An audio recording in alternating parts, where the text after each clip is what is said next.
Okay, we're back. It might look like we went backwards, but we actually went forward, if you can believe that.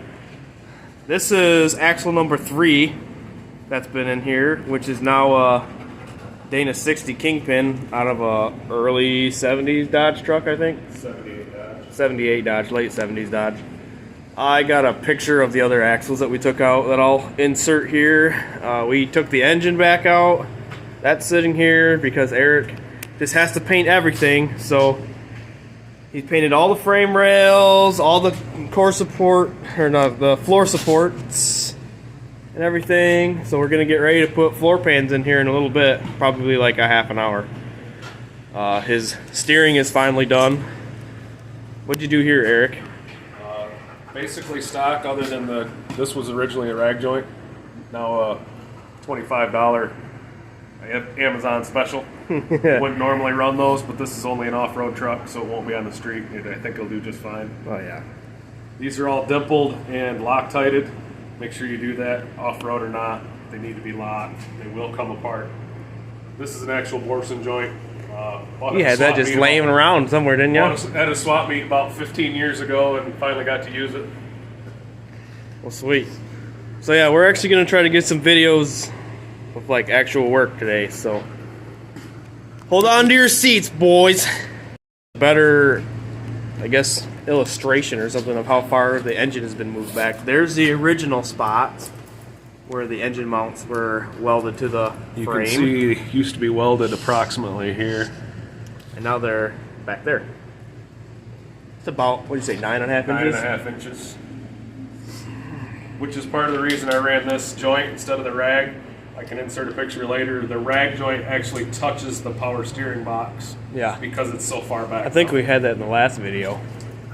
So the gas pedal is installed now as well, along with a little customized brake pedal there. You gotta do what you gotta do. Yeah. Here are our custom-made floor pans. These are not factory Scout 2 floor pans, so don't get too excited. But we're going to be putting these in today. Welding them in, drilling some holes. All pre-marked for cross members. Yep. The deadline March 12th, so let's see if we can do it. We've got a big group going to the Badlands. So. Oh, also you can peep the custom transmission cross member here, made on his JD squared bender with Scout 2 spring bushings for mounts. 1 3/4 DOM tubing. Yeah.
Just take a moment and appreciate how good this fitment is on this floor pan right here. I mean, they don't even fit that good from the factory. Drop in, baby. Yeah.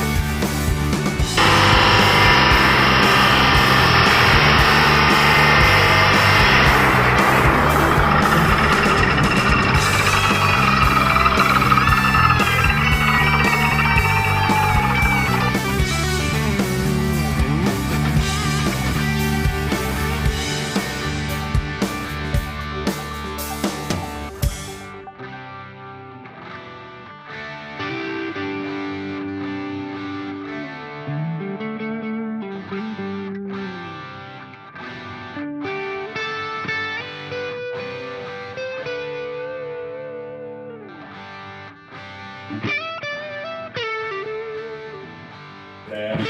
Maybe I'll just bring it straight down a little bit. So I'm not going to have much in it for a dashboard. It's going to have probably a 3-4 gauges and some switches, and that's about it. You know, keeping it really simple, real basic. No, I don't need this, I don't need that. It's less work. Well, and I can always add stuff later, because I don't see any use in having a lot of stuff in it. That I could still put a heater box in it if I decided I wanted to. Just have to do custom vents for the dash. But I don't really think I'm going to need it. I mean, if it's cold enough that I need the heat on, it's kind of nice. I have to put so much stuff in it. Your truck don't have a heater in it right now either, so. Nope. But it could possibly have someday. Unfortunately, my other windshield that I had that was good got broken because I brought it in here to get some measurements for a guy, and it tipped over and smashed the windshield. So being nice and helping somebody else cost me $200 windshield. That sucks. But hey, what are you gonna do? Try to help people when you can. Keep debating that if I want to put any bracing up in the ceiling. I don't know, I might just put one in the middle or some Atari bars or something. Maybe an X. I mean, I'm not gonna roll this down the mountain. Biggest hill that's probably gonna be on. Are you gonna leave the top on all the time, or no? I don't know. I think it's built so it can come off. You know, whatever it's designed. If you're gonna leave the top on, I wouldn't worry about it. But if you're gonna take the top off, I would put something in there just so like if you do roll it, a tree branch doesn't stab you or something. There. Or just put expanded metal on the top.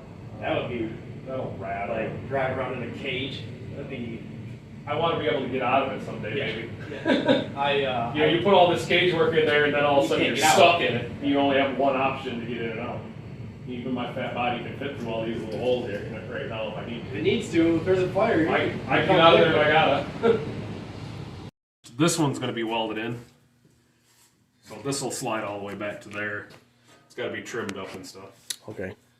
So that one will be permanent. I use permanent loosely because with a cutting wheel or a torch, anything comes back out. But this tunnel is going to get cut one more time, so it's 2 pieces. Once I'm to that stage. Got it buried back there in the corner. Just trying to get things out of the way so I have room.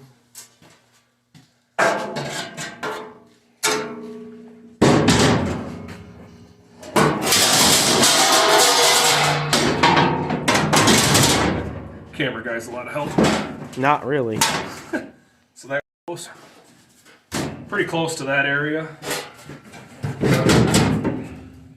This line is I'm going to split it again, and it'll be plated so I can take front or back separately. We'll come in and out of it. Oh, you're thinking maybe for... Yeah, throw that piece back on there.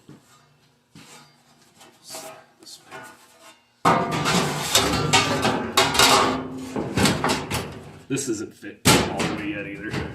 It's just there. No, that's back.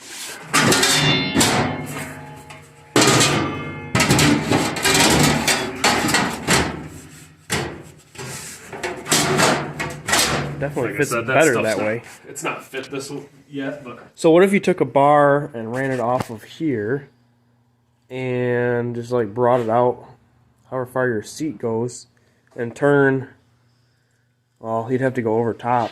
it's got to go over that hump because the seat actually sits about right here. It's a lot further forward than what you'd think. It's right there. It's 12 inches to the back of the seat at the base. So the seat actually sits way up here. You have nice storage. You got a lot of room back there. Toolbox of some sort to stick back there. We could make like dual ammo cans or something. strap box, chain box. So that isn't going to work like I thought. But I could, the rear is pretty easy. Like you were saying, I could run a bar, just come out with a hoop and go across. That could be the rear part, and then maybe just something simpler in the front. I would just hook something to where, there's structure here, there's structure there. I would just build like a plate. Right, goes so it on can't there. fall through. And I could always bore through the floor pan and weld it to the frame underneath. Yeah. I haven't got to that stage yet of where I'm going to do that. cage, and it'll have a plate sticking off the end so that For your the radiator. radiator will mount to the cage. That'll hold that. These are for the fuel tank. Spare tires will actually come way up into here, so once I get 2 more tires. How many core radiator do you have? It's a 3-core. It's actually for a F250, 350 size radiators. What it was designed for. Went with that because it had the largest core capacity. So it's like a Super Duty radiator? Well, I'm trying to remember what years, like 80s, 90s type square body trucks. For a big block, 4-core aluminum radiator with dual electric fans. Something that was going to build a lot of heat. Yeah, it had the largest core size compared to all the other radiators that were listed, so I said, have no reason to not go big. So Yeah, you got all the room. between the large radiator and I'm planning on 1.5-inch tubes for That'll add front to back. at least a gallon That's on gonna each add side, so A gallon or probably 2 3 of gallons coolant. extra coolant plus a bigger radiator.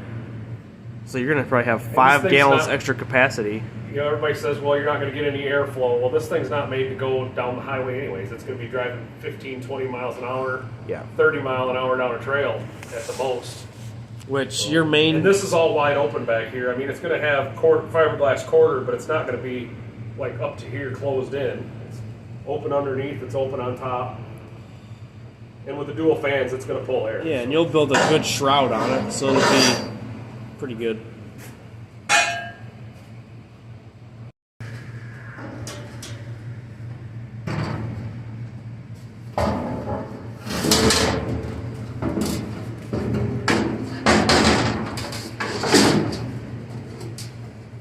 Sits roughly there.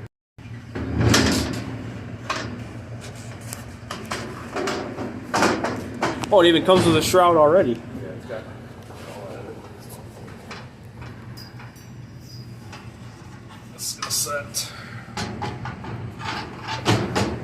about right there. Tires will stop 6 inches or so away from here.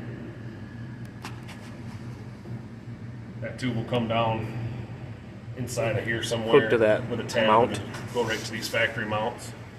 I'll either put a rubber bushing in there for vibration so it don't crack these, or possibly spring mounted through the bolts so the radiator can flex just a little bit Yeah, he'll figure it out. so it's not rigid.